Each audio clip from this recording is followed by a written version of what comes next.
Hey everyone, in this video we will see how to fix ESPN app buffering not working, cache clear DNS updates and Steam quality fix. Fix 1. Restart the app. You just have to close the ESPN app completely and remove it from the recent apps and reopen the app. This process fix temporary glitches and loading errors. Fix 2. Restart your device. Turn off your device and wait for 30 to 60 seconds and turn it back on.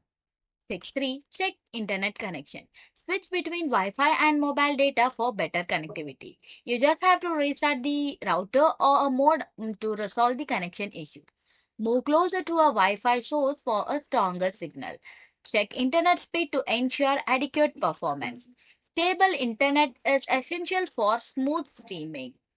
Fix 4. Reduce video quality. You have to open the ESPN video settings, select the lower resolution. Lower quality helps reduce buffering issues. Fix 5. Clear cache and data. On your Android, open your phone setting, apps, then select ESPN. Then tap on the storage and cache, choose clear cache, then select clear data.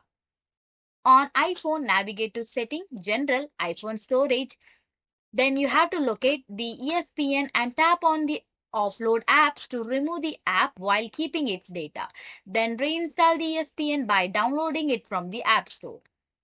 Fix 6. Update the app. Open your Play Store or App Store, search for ESPN and tap on the update button if it is available.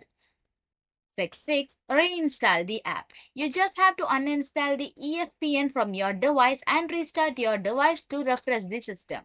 Then reinstall the ESPN app from the App Store or Google Play Store. Thanks for watching.